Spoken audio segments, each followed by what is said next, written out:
Hola a todos, mi nombre es Laura Monge Olivares, soy graduada en Biología por la Universidad de Salamanca y actualmente me encuentro estudiando el máster de Investigación y Avances en Microbiología en la Universidad de Granada. Hoy yo os voy a hablar del tema de mi trabajo de fin de grado, que como podéis leer consistió en una revisión bibliográfica para ver cuáles son las principales implicaciones de la microbiota intestinal en el desarrollo de la enfermedad del Alzheimer. Pues bien, antes de comenzar tenemos que saber pues qué es el Alzheimer y qué es la microbiota, ¿no? Pues bueno, el Alzheimer todos sabemos de qué es, todos tenemos algún familiar o alguna persona cercana que la padece o conocemos directamente de qué se trata la enfermedad. Pues bien, el Alzheimer es considerada una de las principales enfermedades crónicas degenerativas y la forma más común de demencia. Se encuentra entre el 60 y el 80% de las demencias. Se cree que el sexo, la edad y la genética influyen en el desarrollo de esta enfermedad. Sin embargo, no se sabe con certeza cuál es la causa principal. A pesar de ello, la mayoría de los estudios apuntan a que esta causa podría ser la formación de placas seniles, que son una serie de placas constituidas por unos péptidos, los péptidos A beta, que pueden ser de tipo A beta 40 y A beta 42, como iremos viendo, y estas placas las podemos observar en esta imagen a la izquierda. En el centro se encuentra la neurona, una neurona, y las placas las podemos observar aquí, en el exterior de la neurona, ¿vale? Por otro lado, también se habla de la formación de los ovillos neurofibrilares. Estos ovillos se originan por la hiperfosforilación de otra proteína, en este caso la proteína tau. Y a diferencia de las placas seniles que se encontraban en el exterior de la neurona, los ovillos se encuentran en el interior de la misma, como podéis observar en la imagen donde os estoy señalando. Ambos plegamientos, tanto las placas como los ovillos, los podemos ver en esta imagen a microscopía electrónica que tenemos a la derecha de un cerebro con Alzheimer. En esta imagen podemos observar una zona sana, en este recuadro en verde, donde tenemos las proteínas A beta, que son las fibras paralelas, y las proteínas tau son los acúmulos que podéis ver entre las distintas fibras paralelas. Por el contrario, en este cerebro, como ya hemos dicho, es un cerebro con Alzheimer, podemos observar otra zona en el recuadro rojo donde se están empezando a formar esos ovillos neurofibrilares de los que os he hablado. Como podéis observar, las diferencias son bastante claras. La proteína tau se está hiperfosforilando y están desapareciendo los péptidos A beta en su forma normal. Pues bien, ya hemos hablado de en qué consiste el Alzheimer. ¿En qué consiste la microbiota intestinal? Pues bien, la microbiota intestinal es el conjunto de microorganismos que tenemos en nuestro intestino. Y estos microorganismos juegan un papel muy importante en el mantenimiento de la homeostasis de nuestro cuerpo, es decir, del equilibrio de nuestro cuerpo. Se estima que en el interior de nuestro intestino existen alrededor de 10 a la 14 microorganismos, una auténtica barbaridad. Y tras numerosos estudios se ha llegado a la conclusión de que son 5 los filum más importantes, más abundantes, empezando por Bacteroidetes, luego Firmicutes, Actinobacteria, Verrucomicrobia y Proteobacteria. Como se ha podido ver, modificaciones en la composición de la microbiota intestinal pueden originar la aparición de diversas enfermedades, no solo del Alzheimer. Hay que destacar que existe una conexión directa entre el intestino, la microbiota del intestino y el cerebro. Y esta conexión se debe gracias a la existencia de un eje denominado eje microbiota intestino-cerebro, ¿vale? A partir de este eje, los productos excretados por la microbiota intestinal, como tenéis aquí algunos, como los neurotransmisores, citoquinas, ácidos grasos de cadena corta, que luego iremos viendo más adelante, son muchos metabolitos, pues todos ellos son capaces de llegar al cerebro. Además, existe un nervio, que es el nervio vago, que se encarga de comunicar las neuronas intestinales y las neuronas del sistema nervioso central. Al igual que en el caso de la microbiota intestinal, alteraciones en este eje pueden contribuir al desarrollo del Alzheimer. Ahora os voy a mencionar cuáles son los parámetros que se han ido estudiando para saber cuál o cómo interviene la microbiota intestinal en el desarrollo de la enfermedad del Alzheimer. El primero de ellos y más importante, no se sabe si es el más importante, pero es bastante influyente, es el proceso inflamatorio, la inflamación. Esta se ha visto que es realmente importante en el cerebro y en el caso de las personas con Alzheimer la inflamación es bastante grande. Unos investigadores en 2017 pudieron realizar un estudio en el que comprobaron que de los filos de los que os he hablado anteriormente, firmicutes y bacteroidetes aumentaban en estas personas con Alzheimer, mientras que actinobacteria y el género Bifidobacterium disminuían en comparación con personas sanas. Aquí tenéis dos imágenes de las que vamos a hablar. En un caso a la izquierda en condiciones fisiológicas del intestino y en la imagen de la derecha son condiciones patológicas. Pues bien, en condiciones fisiológicas los metabolitos antiinflamatorios producidos por las bacterias del intestino son capaces de atravesar la barrera del intestino y junto con las células y demás componentes del sistema inmune son capaces de llegar al sistema capilar para llevar a cabo una respuesta antiinflamatoria en el organismo. Sin embargo, en condiciones patológicas hay una alteración de la barrera intestinal y existe una abundancia de bacterias proinflamatorias, de tal forma que se genera una gran respuesta inflamatoria debido a la presencia de metabolitos proinflamatorios producidos por estas bacterias, debido a la ausencia de metabolitos que impidan la inflamación y debido también a la presencia de citoquinas proinflamatorias, que son unas proteínas que modulan las funciones de las células. En este caso, las citoquinas son proinflamatorias y debido a todos estos factores, la inflamación es capaz de llegar al sistema capilar y de distribuirse por todo el organismo.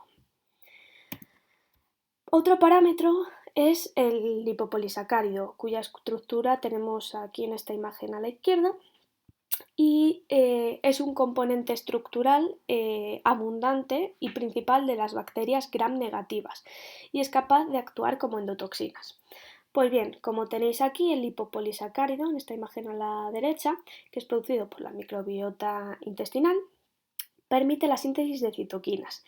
Y estas citoquinas son capaces de atravesar la barrera hematoencefálica de las personas con Alzheimer debido a que la permeabilidad de esta barrera ha aumentado. Por tanto, son capaces de atravesarla y de llegar al cerebro, en este caso al cerebro con Alzheimer. Una vez en el cerebro, pues provocan o desencadenan una serie de reacciones inflamatorias, provocan la activación de diferentes sustancias como especies reactivas de oxígeno, la activación de células, provocan la transcripción de diversos factores y también el aumento de los péptidos A beta, que como ya hemos dicho, se estima que son una de las principales causas del desarrollo de la enfermedad. También tenemos como parámetro a estudiar los ácidos grasos de cadena corta. Estos son ácidos grasos, como su propio nombre indica, que modulan la microglía, una serie de células del cerebro, reducen la inflamación, lo que es muy importante en esta situación, y disminuyen la agregación de las proteínas tau y de los péptidos A beta, lo que es muy favorable. Son 7 los ácidos grasos de cadena corta.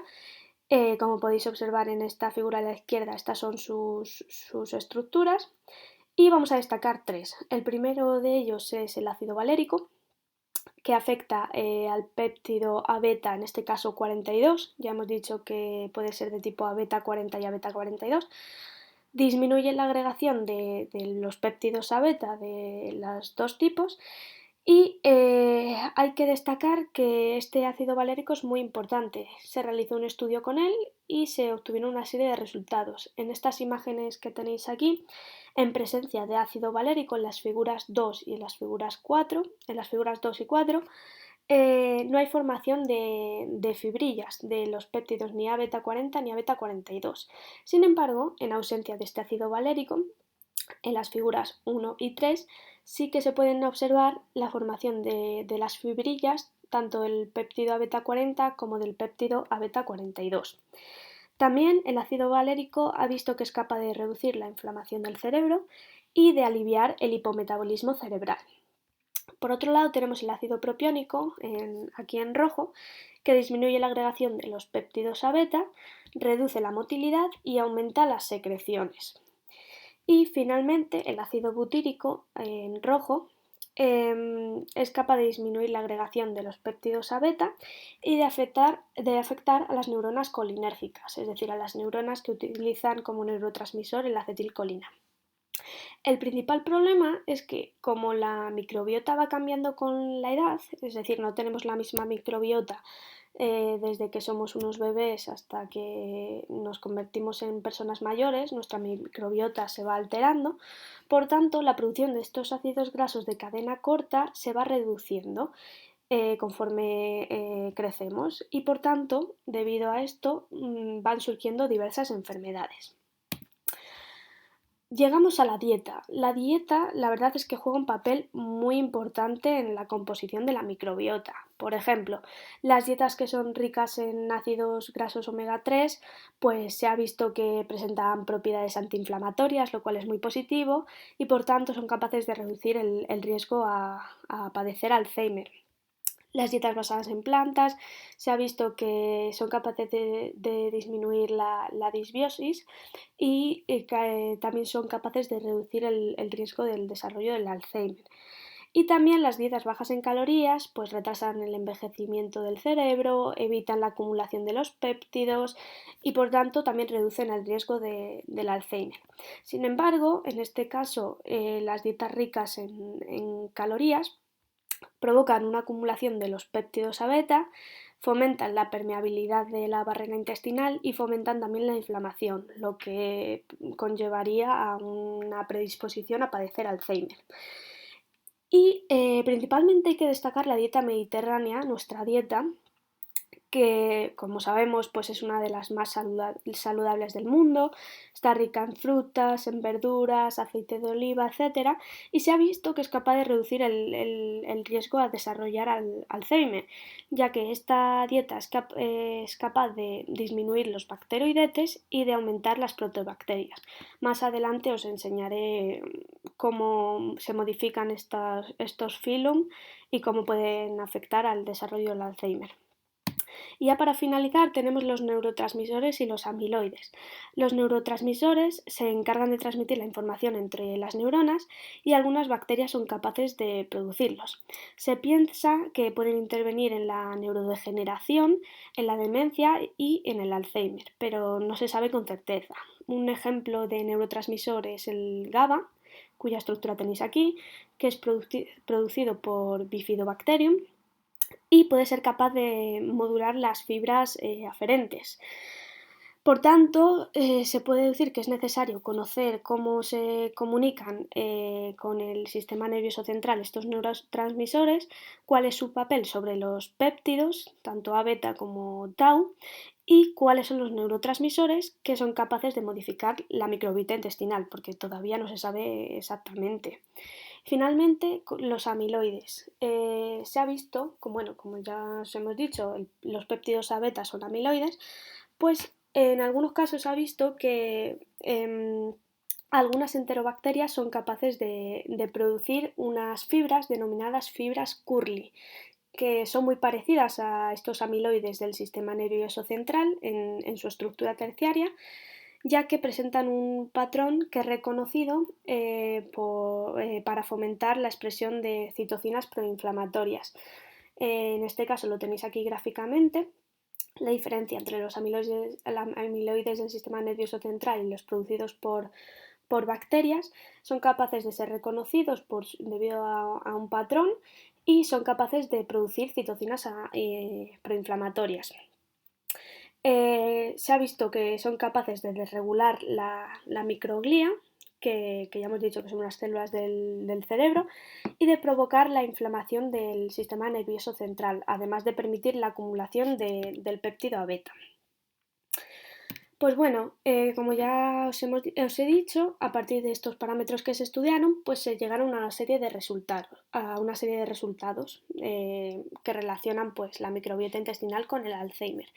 En esta tabla resumen tenéis los 5 filum de los que os he hablado al principio, en qué órdenes se distribuyen, sus familias, géneros, etc. Y vamos a ir hablando uno a uno de ellos, muy por encima.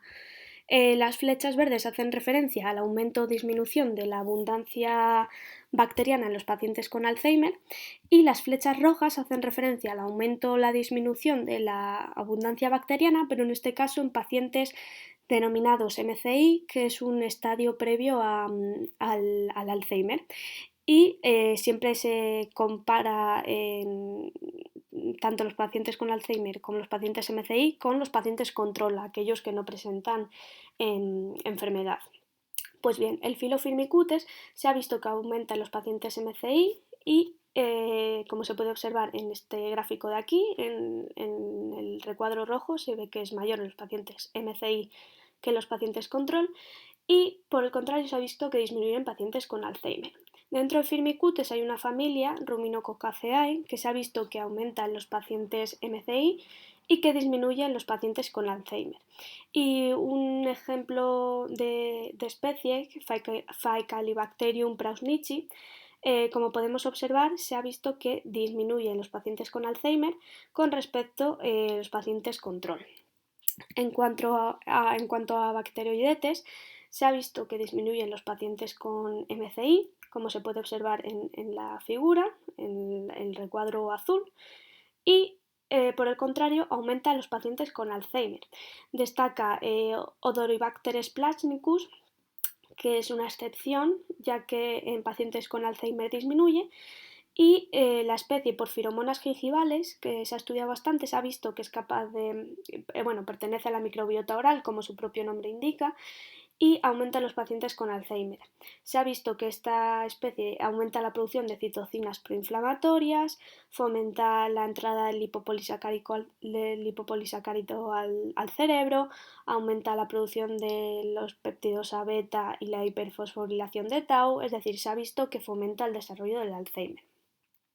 En cuanto al filoproteobacteria, se ha visto que aumenta en los pacientes con MCI, como se puede observar en el recuadro amarillo, y en los pacientes con Alzheimer disminuye. En este caso, Enterobacteriaceae, esta familia, aumenta en los pacientes con MCI, como os he dicho, en este gráfico se puede observar, y Helicobacter pylori es una excepción, ya que se ha visto que algunas infecciones originadas por esta bacteria pueden llegar a desencadenar Alzheimer, ya que es capaz de liberar mediadores inflamatorios.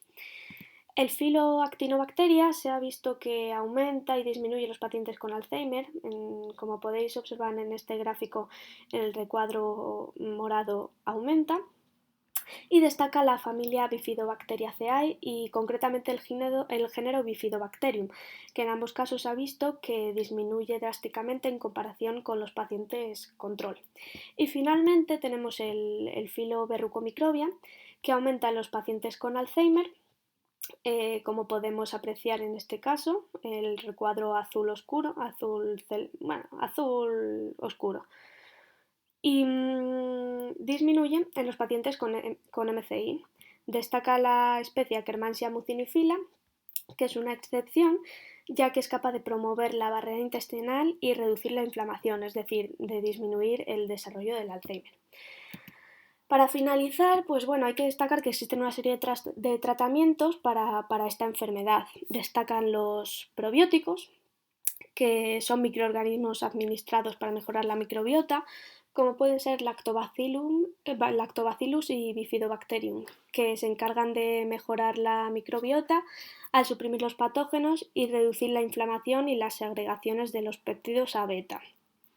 Un ejemplo que os he traído es Lactobacillus fermentum NS9, que revirtió la microbiota, que se vio que revirtió la microbiota modificada por ampicilina. Sin embargo, a pesar de que parecen muy buenos, los probióticos pues, presentan limitaciones y aún hay que seguir investigando con ellos. También se encuentran los prebióticos, que pueden utilizarse también como tratamiento. Son componentes fermentativos, como pueden ser oligosacáridos y carbohidratos, que modifican la composición y la actividad de la microbiota, ya que estimulan el sistema inmune y fomentan la producción de citocinas antiinflamatorias. También la dieta, como hemos mencionado, es realmente importante, sobre todo la mediterránea, tenemos mucha suerte de tenerla, y junto con los probióticos se ha visto que dieta más probióticos son capaces de disminuir la inflamación y de reducir también el desequilibrio intestinal. También tenemos los antibióticos, sobre todo los de amplio espectro, se ha visto que pueden afectar a la microbiota y por tanto los efectos de los antibióticos van a depender del tipo de antibiótico y de la cantidad de antibiótico que se suministra. Cabe destacar que se pueden utilizar para la erradicación de infecciones, como puede ser la originada por Helicobacter pylori, de la que hemos hablado ya. Hay otro tratamiento y este es el trasplante de microbiota intestinal, que es principalmente utilizada para tratar pacientes con infecciones intestinales, como puede ser la originada por Clostridium difficile. En cuanto a las perspectivas de futuro, pues se está empezando a realizar tratamientos con ciertos parásitos, sobre todo el mintos.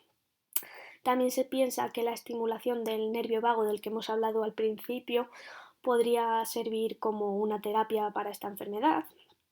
Y también el desarrollo de las ómicas puede servir como un gran avance para el tratamiento de la enfermedad. En definitiva, y con lo que os tenéis que quedar, pues saber que el Alzheimer ya es una enfermedad multifactorial, que no se debe a un único factor. La edad, los genes, la dieta y la microbiota, entre todos los factores que existen, pues participan en el desarrollo de la misma. A pesar de los parámetros que se han empleado para conocer cómo influye la microbiota, pues aún no se conoce exactamente cuáles son las especies bacterianas que se ven alteradas en esta enfermedad. Los modelos animales que se emplean para estudiar esta enfermedad no acaban de ser óptimos para poder desarrollar nuevos tratamientos o para predecir cuáles son los efectos de las posibles terapias y es necesario seguir investigando, sobre todo hay que desarrollar nuevas técnicas de estudio y principalmente hay que utilizar modelos humanos para averiguar pues, cómo la microbiota se postula como una buena diana terapéutica para la reversión del Alzheimer. Sin embargo, como todos sabemos, pues, los conflictos éticos no favorecen este tipo de estudios y hay que tener mucho cuidado. Con esto finalizo mi presentación. Gracias por escucharme. Espero que os haya sido fácil seguirme, que me hayáis entendido bien y que os haya interesado. Muchas gracias también a Ventex por poneros este vídeo a vuestra disposición y hasta pronto.